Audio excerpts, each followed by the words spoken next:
Hey everybody, thanks for joining us. I'm Andrew Seco and I am here with Tom Gilliland, the creator of Court of the Dead, the creative director at Sideshow, and we are here to talk about the Demithyle 6th scale figure by Threezero. Tom, tell me everything about this beautiful piece. Wow. Everything. Okay. So, to start, massive congrats out to, Threezero. This is a, fantastic company. I've loved the kind of creativity that they have always brought to their 6th scale ventures and everything else that they've gotten involved in. There's always a lot of creativity, a lot of problem solving.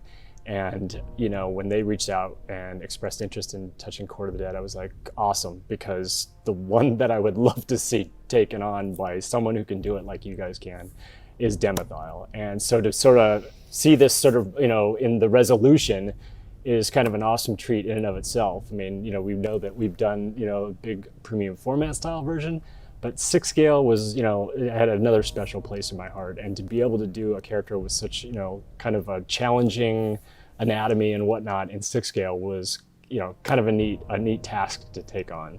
And, these guys, they've done a beautiful job. They've captured, in every detail that we put into the original piece, as well as, the art that has followed. Mm-hmm. And, just really brought this together. So this piece that we're looking at right now is kind of our just sort of testing prototype or whatnot. So the piece will be fully articulated.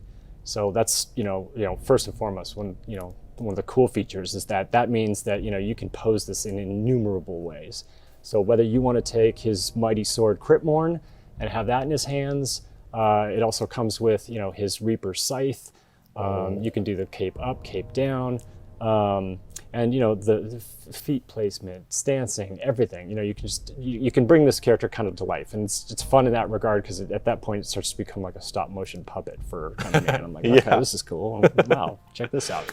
The piece is is also covered in details, and they've extracted every little touch from the elements of what we had designed, of what Martin Canale had done in sculpture design on the original piece. Mm-hmm. The armor has the Mortis knighthood, sort of triple-headed kind of death angel on the front. Right. Cryptmorn was something that we talked about, like, oh man, guys, this sword is like the Excalibur of the Underworld. We got to include this, and they just mirrors the 3D work we've been doing in our studio, and this was really where their expertise was. Like, these are the cats for the job, and man, did they rise to the occasion. So absolutely. To think that Cryptmorn, this sword, is in 6th scale is horrifying to think about.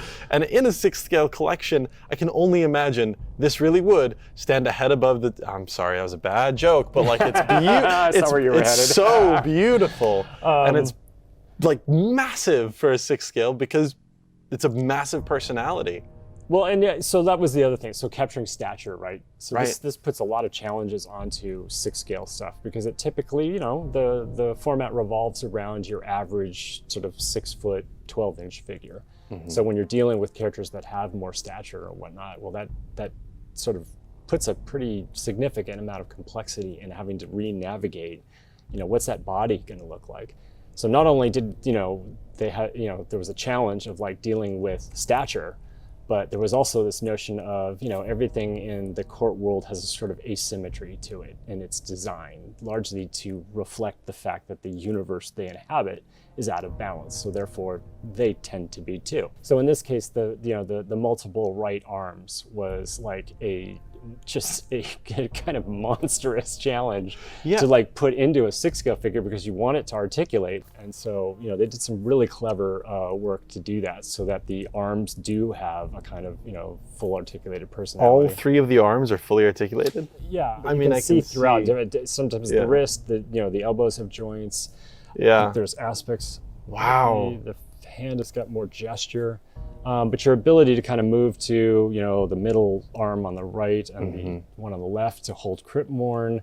You could have the large hand couching the Reaper scythe at the same time. Yeah. And then, of course, there's always sort of his small sort of penitent hand that, is sort of marred with a kind of wounded hand, which plays very much into the lore of the character. Early in his origin, during a test, he's hurt.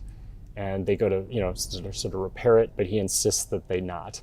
because he wants to kind of keep that as a sort of reminder of his own, both, humility and frailty or whatnot. And so this small arm always becomes kind of this gestural element for him. And ultimately, when he has to go to the sort of work of, retrieving the souls, as the Underworld is enslaved to do by the celestial realm, it's that small hand that he uses to kind of cut the silver cord on the mortal soul and take that etheria back, largely so that he has to lean in to the personal space and make a connection. So that notion, it's not out of glee, it's out of respect, and a notion that I know what we have to do, and I know that we're working towards not having to ever do this again.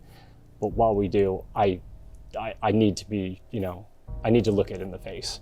Tom, thank you so much for talking to us about the Demithyle 6-scale figure by Threezero. Oh, you're very welcome. It's been amazing. If you guys want to learn more or see more about the Demithyle 6-scale figure by Threezero, go ahead and follow that link right down there below. Thank you for watching, and as always, don't forget to rise, conquer, and rule!